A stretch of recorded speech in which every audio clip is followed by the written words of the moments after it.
Hello everyone, welcome to our YouTube channel Decoding Sports. तो आज के वीडियो हमारे लिए स्पेशल होने वाला है। आज के वीडियो में हम इंट्रोड्यूस करने वाले हैं मास्टर डिग्री मतलब कि एमपीएड एंट्रेंस जो आपका सीयूटी पीजी का एग्जाम होता है, उसमें जिस बच्चे का सबसे ज़्यादा स्कोर आया हुआ है 302 मार्क्स। आज के वीडियो में हम उसके बारे में जानने की कोशिश करेंगे, उसने कैसे तैयारी करी और कैसे उसने 302 मार्क्स आउट ऑफ 400 स्कोर किया।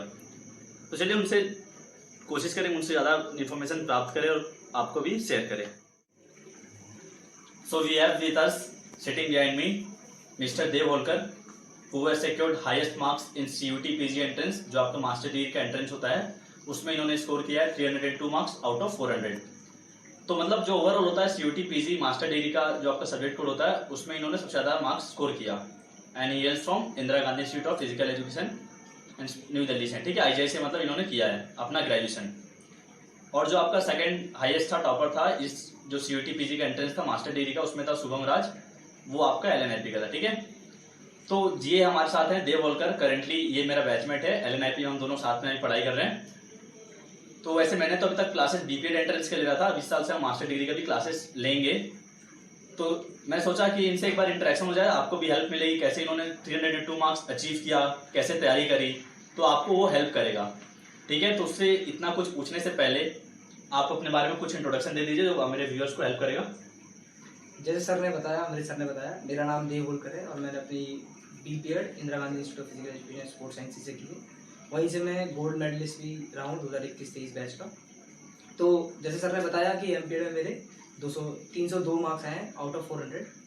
सो इसकी प्रिपरेशन के लिए आपको पहले जानना पड़ेगा कि इसका फॉर्मेट क्या होता है। जो हमारे नया CUT का जो कोर्स आया है, इसके अंदर हमारे 25 मार्क्स का पेपर 1 होता है और 75 मार्क्स का 75 मार्क्स का पेपर 2 होता है, 75 क्वेश्चंस का। सो आपको इसी वजह से आपको दोनों इक्वली बैलेंस करके चलना पड़ता है कि हमें पेपर 1 की तैयारी, जिसके अंदर 5 मार्क्स का इंग्लिश, 5 मार्क्स की रीजनिंग, 5 मार्क्स का मैथ्स एंड और 5 मार्क्स का आपका GK आता है। उसके साथ ही में जो 75 क्वेश्चन हैं उनमें आपके फिजिकल एजुकेशन के क्वेश्चन आते हैं। जो आपको मतलब जो आपका टोटल मार्क्स आता है 400 मार्क्स का आपका एग्जाम होता है, ठीक है। उसमें नेगेटिव मार्किंग भी रहती है 1/4, ठीक है। मैंने भी दिया था एंट्रेंस, भाई ने भी दिया था, भाई ने टॉप किया है, ठीक है। फर्क इतना ही है। तो आपके सामने इंट्रोड्यूस करवा रहा हूँ ताकि आपको भी हेल्प मिले कैसे आप वहां तक अचीव कर सकते हैं। तो पार्ट ए का था, मतलब पार्ट ए वो बोलते हैं, पार्ट ए थोड़ा लेंदी रहता है, बच्चे उतना सॉल्व नहीं कर पाते। तो कुछ बताओ पार्ट ए के बारे में, फिर हम पार्ट बी पे आएंगे कैसे बच्चे पार्ट बी में अच्छा स्कोर करें। मैं सजेस्ट करूंगा कि आप अपना समय बचाएंगे जब भी आप एग्जाम करने जा रहे हैं, सबसे पहले जाए पार्ट 2 पर। आप पहले जाएं पार्ट 2 पर, क्योंकि पार्ट ए का पता नहीं कि कौन कहाँ से आएगा। फिजिकल एजुकेशन हमारा सब्जेक्ट है, हमें पता है कि कितना हम कर सकते हैं। तो अगर आप पार्ट ए को पहले करने लग जाएंगे, गणित के सवाल, मैथ्स के सवाल पहले करने लग जाएंगे, तो पेपर हो जाएगा आपके लिए लेंदी। तो सबसे पहले जाएं पार्ट बी पर, 75 सवाल करें, 75 सवाल को पढ़ें। जो सवाल नहीं आ रहा है उसमें एक ऑप्शन होता है जिसको आप बाद में आप उस सवाल को हल कर सकते हैं। तो 75 पहले क्वेश्चन पार्ट जैसे मैंने किया, पहले पार्ट 2 था मेरा, पार्ट बी फिजिकल एजुकेशन, उसको मैंने सॉल्व किया। फिर मैं गया पार्ट बी पे जिनमें से जो मेरे को सवाल आते थे। तो जो मेरा फाइनल स्कोर बना, तो मेरे 14 सवाल, 25 में से 14 सवाल ठीक थे पार्ट ए में, और 75 में से 65 सवाल ठीक थे पार्ट बी में। मतलब 65 आउट ऑफ 75, मतलब बहुत ही अच्छा स्कोर है। 75 में से 65 मार्क्स थे और उधर मेरे 14 मार्क्स थे, तो टोटल मेरे 79 मार्क्स ठीक हुए। तो एक सेकंड स्टॉप करना चाहूंगा। तो आप सभी लोग जो पार्ट ए का बोलते हैं ना, मतलब पार्ट ए में ऐसे क्वेश्चंस आजकल आते हैं कि समझ लो जैसे जनरल नॉलेज के क्वेश्चंस ऐसे आते हैं जितना ही पढ़ लो, मतलब हाई लेवल का होता है जो आपके मुंह पर से निकल जाएगा। फ्रैंकली बता रहा हूँ, मतलब आपके लिए जो हेल्पफुल रहे थोड़ा। वहाँ पे आपका जो मैथ्स वाला पार्ट होता है वो आप कर सकते हैं, और बाकी जो इंग्लिश पार्ट होता है थोड़ा बहुत पेपर लेंदी आने लगा आजकल। तो ठीक है, इस साल का जैसे पेपर मैंने भी दिया, आपने भी दिया, जो पेपर था इस साल का मतलब काफी लेंदी था। टाइम मैनेजमेंट आपको बहुत ही ध्यान रखना पड़ेगा पेपर अटेम्प्ट करने से पहले। एक पढ़ाई अलग होता है और एग्जाम कैसे देकर आए वो अलग होता है, ठीक है। तो इस चीज पे आपको काम करना पड़ेगा। आजकल बच्चे करते क्या है कि जो आपको ऑनलाइन टेस्ट होता है, इतने सारे आपको अवेलेबल होते हैं, आपने मान लीजिए पहले से कंप्यूटर स्क्रीन पे काम किया नहीं है, ऑनलाइन टेस्ट दिए नहीं है, आप इकट्ठे डायरेक्ट चल जाएंगे एग्जाम में देने, आपको एग्जाम देना है, फिर वहाँ पे समझ नहीं आता कैसे मार्क्स को रिव्यू करूँ, अटेम्प्ट करूँ, कैसे होगा आगे नेक्स्ट कैसे होगा। तो वहाँ पे कुछ टेक्निकल ग्लिचेस भी आपको फेस करनी पड़ सकती है। तो उसी की वजह से आप क्या कर सकते हैं, आप NTA की वेबसाइट पर जाके, वहाँ पर NTA की वेबसाइट में मॉक टेस्ट करके एक ऑप्शन होगा। मैंने भी इस घबराहट से बचने के लिए, इस गलतियों से बचने के लिए बहुत बार NTA की वेबसाइट पे जाके अलग अलग मॉक टेस्ट दिए, एमपीएड दिए, जिनसे मुझे पता चल जाएगी किस ऑप्शन पे क्लिक करने से क्या उसका प्रभाव मेरी आंसर। नहीं, इसमें तो अब हम भी अब तक तो हम बीपीएड वाले बच्चों को पढ़ा रहे थे, अब इस साल से हम कोशिश करेंगे मास्टर डिग्री वाले को ही पढ़ाए। तो उसके लिए हमने ऑलरेडी लॉन्च कर दिया डिकोडिंग स्पोर्ट्स ऐप। ब्रांडिंग नहीं कर रहे पर आपको बता रहे हैं, उसमें हम ऑनलाइन मॉक टेस्ट सीरीज लाएंगे मास्टर डिग्री के लिए भी। जैसे आपका एग्जाम होता है ना, सेम उसी पैटर्न में टाइमर होगा, मार्क फॉर रिव्यू, जो भी आपके ऑप्शंस आते हैं सब उसमें आपको अवेलेबल होंगे। ठीक है, कुछ टाइम बाद आपको कोर्सेज भी मिल जाएंगे मास्टर डिग्री की प्रिपरेशन करने के लिए। बाकी तो हम अपडेट्स अब तक दे ही रहे थे, आप तैयारी भी कराएंगे मास्टर डिग्री के लिए। अब आप डिटेल में बता सकते हैं आपने कैसे, मतलब इतना अच्छा 65, मतलब समझ रहे हो 65 आउट ऑफ 75 काफी अच्छा स्कोर है। तो यहाँ तक मतलब बेस होता है ना, बेस तैयार करना पड़ता है कहीं भी एग्जाम देने से पहले। तो आपने कैसे करा व्यूवर्स को बताओ, जिससे वो भी पढ़े, थोड़ा मोटिवेट हो करने के लिए। मैं सिर्फ मास्टर डिग्री की बात नहीं कर रहा हूँ, मतलब इनका जो मैंने बेस सुना काफी अच्छा स्ट्रॉन्ग है, काफी मेहनत करके इतना स्कोर किए हैं। ठीक है, तो ये बताएंगे तो ज्यादा बेटर रहेगा कैसे वहां तक पहुंचे, अचीव किए। तो सबसे पहले तो आप जो बीपीएड में आप जो आपके जितने भी सब्जेक्ट्स हैं, सबसे पहले सबसे इम्पोर्टेंट वही है कि आप जो बीपीएड में पढ़ रहे हैं, जो फाउंडेशन जो बेस जैसे सर ने बोला वो वहीं से बनेगा जो आप बीपीएड में पढ़ रहे हैं। सो मेरा मेन फोकस था कि मैं क्लासेज में पंक्चुअल रहूँ। सो मेरा रिकॉर्ड भी है कि मैं अपने कॉलेज की सारी मेरी कॉलेज में परसेंटेज 100% अटेंडेंस थी। तो मैंने एक भी क्लास मिस नहीं, चाहे बारिश हो बरसात हो कुछ भी, मैं क्लास रोज जाता था और सारे चीज़ें को ध्यान से देखा था क्लास में चल क्या रहा है। मेरी आधी प्रिपरेशन जो थी 50% प्रिपरेशन वही हो चुकी थी जब मैंने बीपीएड में पढ़ाई करी। जो मेरे एग्जाम्स होते थे मैं अच्छे से उनकी प्रिपरेशन करता था, उधर से मेरा 50% हुआ। बाकी 50% कहाँ से होगा वो मैं आपको बता देता हूँ। आपको जैसे ही सबसे पहले क्या है, मैंने क्या करा, एक अपना जो सिलेबस आया था उसका फोटोकॉपी निकाला और अपनी दीवार पे छुपा दी, और उसको मैंने एक बार फिर कॉपी पे भी लिखा जिससे मेरे को सिलेबस अच्छे से याद हो गया। उसके बाद फिर मैंने सबसे पहले जैसे history of physical education sports है उसको करना शुरू करा, उसको करा, टिक करा।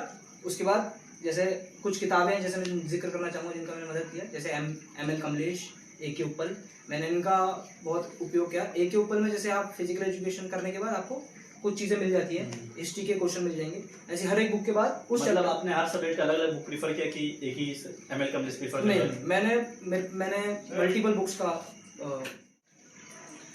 So sorry for the interruption. तो हम बात कर रहे थे कुछ बुक्स के बारे में, भाई बता रहे थे आप कैसे कोई भी बुक्स प्रीफर करें जहाँ से आपने तैयारी करी, कैसे आपका बेस क्रिएट हुआ, हम यहाँ पे थे। तो आप कैरी ऑन करिए आगे। सो मैंने जैसे बोला कि जैसे हिस्ट्री ऑफ फिजिकल एजुकेशन मेरे को पढ़ना है, तो मेरे को ए.के. उप्पल में से मैंने उसका कंटेंट ना पढ़ के मैंने अपना से जैसे मेरे को टॉपिक लिया हिस्ट्री ऑफ फिजिकल एजुकेशन, तो हिस्ट्री ऑफ इंडिया कंप्लीट करा खुद से, कहीं से कंटेंट ले लेके। उसके बाद जो क्वेश्चन उसके पीछे होते हैं वो बहुत हद तक मेरे कामयाब हुए। मेरे को उसके 233 या 235 क्वेश्चन जितने मुझे याद है वो सब मेरे उंगलियों पे थे, क्योंकि मैंने उनको मल्टीपल टाइम सॉल्व करने की कोशिश करी। मेरा एक और तरीका जो मैं आपको शायद से सीक्रेट है, अगर पता नहीं, मैं बताऊँगा जो मेरे को मदद किया। मैंने एक सेपरेट इतना मोटा रजिस्टर रख रखा है अपने पास, आज भी लाया वो। उसमें मैं क्या करता था, 4 लाइनें खींचता था और नंबर डालता था 25 25 25, 100 क्वेश्चन हो जाते थे। मतलब डेली बेसिस पे क्वेश्चन सॉल्व करते हुए चलते थे क्या? हाँ, 25 क्वेश्चन, 100 क्वेश्चन हुए, फिर मैं क्वेश्चन पेपर, उसके आंसर पीछे होते हैं, हर एक चीज़ के आंसर, क्वेश्चन एक जगह होते हैं, आंसर एक जगह होते हैं। तो मेरा टारगेट रहता था कि मैं 100 क्वेश्चन तो मिनिमम हर रोज करूँ। तो मैं क्या करता था, उसमें से क्वेश्चन करता था आंसर ए, उसका बी, जो मेरे को लगा। ऐसा तो तैयारी तो हम भी कर रहे थे, मतलब सारे बच्चे मतलब क्वेश्चन सॉल्व करते हैं, सोचते हैं डेली टारगेट सेट करूं। तो आपने कितने महीने पहले, कितने दिन पहले सेट कर लिया था कि आज से डेली 100 क्वेश्चन लगाने हैं? ये आदत तकरीबन मुझे 2 साल पहले, जब मैं अपनी बीपीएड की तैयारी कर रहा था, जब से 2 साल पहले से कर रही थी। हाँ, 2 साल। उस टाइम पे मैंने एक रजिस्टर करा था जिसमें मैं, जैसे हम किताबों पे पहले आते हैं उसके बाद उसमें जाएंगे, तो किताबों में मैंने 3-4 किताबों का मेनली उपयोग किया था। जैसे कि ए.के. उप्पल, हिंदी में अगर कोई विद्यार्थी तो श्याम नारायण, वो अच्छी किताब है, और एम.एल. कमलेश की 3 वॉल्यूम है, वो आप परचेज कर सकते हैं। और बाकी एक सबसे किफ़ायती और सबसे अच्छी किताब मुझे जो लगी है फिजिकल एजुकेशन यूनिवर्स, जो अच्छी किताब है। आप छोटी 1 लाइनर में आप उसको लास्ट में इस्तेमाल कर सकते हैं। परीक्षा का पेपर आया था, जैसे लास्ट, मैं बात एक साल पीछे जाना चाहूंगा, जो लास्ट ईयर का आपका एंट्रेंस हुआ था मास्टर डिग्री का, तो हमने भी मतलब तैयारी कर रहे थे, तो देखे थे कि जो CUT UG PG मतलब मास्टर डिग्री का क्वेश्चन पेपर था बहुत आसान, वो बहुत ही ईजी था। मतलब किसी ने उम्मीद नहीं करी थी कितना ईजी पेपर आएगा। जब पहला साल था CUT PG का, जो आया था CUT, अब इस साल का पेपर जस्ट उसका अपोजिट आ गया था। ठीक है, काफी हार्ड आया था, मानते हो ये बात तो। और पूरा सेशन रीजनिंग का आपका घुमा फिरा के क्वेश्चन, मतलब ये क्वेश्चन 4-5 क्वेश्चन घुमा के पूछ रहा था और सारे ऑप्शंस कंफ्यूजिंग थे। तो मतलब आपका कंसेप्ट होना क्लियर होना चाहिए। आप क्वेश्चन रट के जाएंगे तो आपका एग्जाम में ट्रबल होगा। वो पहले चलता था, क्वेश्चन रट के जाओ और कर दो, पर अब नहीं चलता। अब क्या है, पैटर्न कैसे चेंज हो रहा है। पहले क्या पूछा जाता था कि कि साउंड माइंड और साउंड बॉडी किसने दिया है, हाँ। तो आपको जवाब पता है किसने दिया है, प्लेटो ने दिया है। हाँ। लेकिन अब क्वेश्चन कैसे आएगा कि 2 से 3 स्टेटमेंट दे देंगे आपको, और उसमें से पूछेंगे ये स्टेटमेंट किस किसने दी है, ए बी, बी सी, हाँ। C D, D E. तो अगर आपको पूरा इन डेप्थ आपको नॉलेज है उस सारे डेफिनेशंस की, जब भी आप उसको क्रैक कर पाएंगे। हाँ।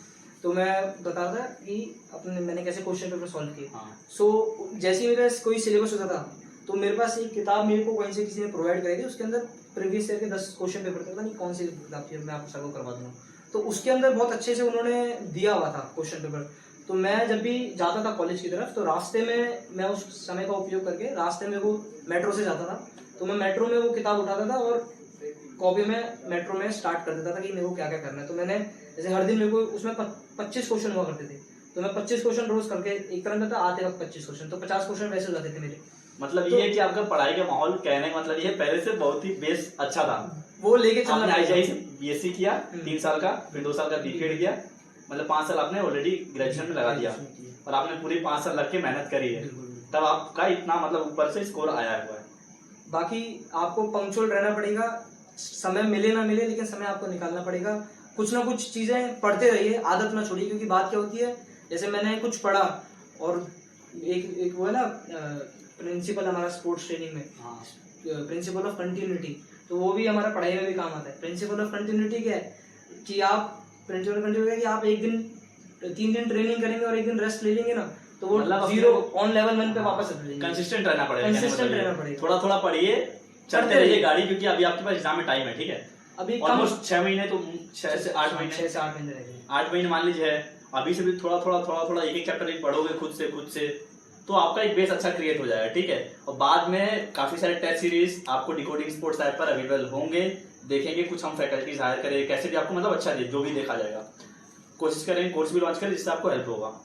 वैसे भाई को तो हमने पढ़ाया नहीं है, ठीक है, क्योंकि हमने खुद एमपेड का ट्रायल लिया था इस बार, तो भाई यहाँ पे आए थे कॉलेज में, हमारे बैचमेट है, तो सोचा आपसे इंट्रोडक्शन लेके बता दे। और कुछ आप बताना चाहेंगे बच्चों को शॉर्ट में, जो उनके लिए हेल्पफुल रहे, क्योंकि वीडियो ज्यादा लंबा हो जाएगा। जैसे मैं वही सजेस्ट करूंगा, अगर आपके पास आपका सब कुछ हो जाता है, प्रिपरेशन आपने बेसिक प्रिपरेशन भी हो जाती है, अगर आपको फिर भी अच्छे अचीव मार्क्स करने हैं, तो मैं सजेस्ट करूंगा कि आप प्रीवियस ईयर क्वेश्चन निकालना शुरू कर दीजिए, किसी भी यूनिवर्सिटी का, चाहे वो कोई से भी। जैसे मैंने कैसे किया था, जैसे मैंने बताया लाइन खींचता था 4 लाइनें, वो 4 लाइनें खींच के, मैं अभी किताब लाया नहीं, तो ऊपर डाला PU MPED 2016, वो सॉल्व किया, मतलब प्रीवियस ईयर पेपर सॉल्व तो करते हैं। PU पंजाब यूनिवर्सिटी का सॉल्व किया, AMU का सॉल्व किया, राजस्थान यूनिवर्सिटी का सॉल्व किया, दिल्ली यूनिवर्सिटी का सॉल्व किया, LNIT का सॉल्व किया। तो मेरे पास जितना भी समय होता था, मैं जैसे रात, अब आपको रात तो काली करनी पड़ेगी, वो हमारे टीचर कहते थे रात काली करनी पड़ेगी, रात में पढ़ो, कभी पढ़ो, जब मौका मिल रहा है जब पढ़ो। तो मैं कैसे रात में बैठा था, 12 बजे मैंने अपना प्रिपरेशन खत्म किया, 12 बजे बैठा, तो मेरे को इतना कर लेता कि एक क्वेश्चन पेपर में जैसे 3 घंटे का होता है, मैं 100 क्वेश्चन कोई से भी पेपर के 1.5 घंटे में कर देता हूँ। तो मैं 12 बजे बैठता था 1:30 बजे तक, एक क्वेश्चन पेपर सॉल्व करके आधे घंटे का गैप किया, कॉफी पिया, खाया पिया, घूम के आ गया बाहर। उसके बाद आधे घंटे के बाद 2 बजे दूसरा क्वेश्चन पेपर सॉल्व किया, और वो सॉल्व करने के 2 से 3:30 ना, 3:30 बजे मैंने करके फिर सो गया। तो रात में ऐसा रहता था, अगर रात आपको पढ़ना है तो कि 2 क्वेश्चन पेपर सॉल्व करने ही करने हैं। मतलब कहने का मतलब भाई के ये कि जितने भी आपको प्रीवियस क्वेश्चन पेपर मिले, जो भी यूनिवर्सिटी के मिले, मास्टर डिग्री के, जितने ज्यादा आप क्वेश्चंस अपने अंदर इंस्टॉल कर सकते हैं, उतने क्वेश्चंस को लाइए, सॉल्व करिए, ठीक है। हम कोशिश करेंगे आपको ऐप पर प्रोवाइड करें। पहली चीज बोलना चाहूंगा, अगर आपको एमपेड का प्रिपरेशन करना है तो ऐप को पहले इंस्टॉल कर लीजिएगा, डिकोडिंग स्पोर्ट्स ऐप को, ठीक है। वहां पे आपको मैं कोशिश करूंगा प्रीवियस ईयर पेपर सारे अवेलेबल कराऊं, आगे आने वाले टाइम और कुछ प्रोवाइड करते रहूंगा। उसके बाद लास्ट होगा, हाँ, कुछ टाइम बाद क्या होगा, आपको क्वेश्चन पेपर से ना, क्वेश्चन पेपर इतने कर लोगे कि आपको क्वेश्चन रिपीट होने लग जाएंगे, आप बोर हो जाओगे। फिर आप क्या ढूंढोगे, आप उस क्वेश्चन की चाव में होंगे जो आपने कभी देखा नहीं, और जब आप उसको क्रैक करने की कोशिश करोगे, जब आप सर जैसे भी KVS के पेपर आए थे, इनको सॉल्व करो, देखोगे क्या नए क्वेश्चन क्या आ रहे हैं। 2021 DUET का क्वेश्चन पेपर एक बार सॉल्व करके देखना, दिल्ली यूनिवर्सिटी एंट्रेंस, और 21 का मास्टर्स का, उसमें मेरे सेकंड हाईएस्ट मार्क्स आए हुए थे, और उसके बाद जो BPED हुआ था उसमें मेरे कैटेगरी रैंक 1 थी उस टाइम पे। तो CUET का जो DUET का जो पेपर था, मतलब अब क्या होता है, CUT होता है IGI में एडमिशन लेने के लिए, पहले आपको DUT देना पड़ता था, ठीक है। तो भाई आपको DUT के बारे में बता रहे हैं, कंफ्यूज मत होइएगा। तो वही था कि आपको करना पड़ेगा, क्वेश्चन आते जाएंगे, फिर आपको अच्छा ये तो क्वेश्चन किया भाई तो करा है, लास्ट में कुछ क्वेश्चन अजीब से लगेंगे, वो जो क्वेश्चन जिसने कर लिए उसका पेपर हुआ। रीजनिंग एसेशन पे ध्यान दीजिए, बहुत इस बार आ रहा है, एक क्वेश्चन के 7 ऑप्शन, फिर उनमें 2 ऑप्शन निकालने पड़ रहे हैं, और टाइम टेकिंग होता है। रीजनिंग एसोसिएशन के लिए आप जाओ, एमएल कम्पिटिशन उसमें बहुत अच्छे से दिया था रीजनिंग एसोसिएशन। ठीक है, अच्छा लगा। आई होप इनका जो इंटरव्यू था आपके लिए हेल्पफुल रहा होगा। तो बेसिकली क्या है, अगर आपको कोई भी चीज को अचीव करना है तो आपको मेहनत करना पड़ेगा। उसके लिए मेहनत कहाँ से होगा, किताबें खोलने से होगा। ठीक है, बाकी हमारी तरफ से जितना हेल्प हो पाएगा आपके लिए हम करेंगे, जैसा कि हम पिछले 4 साल से पढ़ाते हुए आ रहे हैं एनआईटी बीपीएड के लिए, और सीयूटी यूजी पे काम कर रहे थे, अब हम सीयूटी पीजी पे भी काम करेंगे। So that was all about today's video. See you in the next video, bye bye.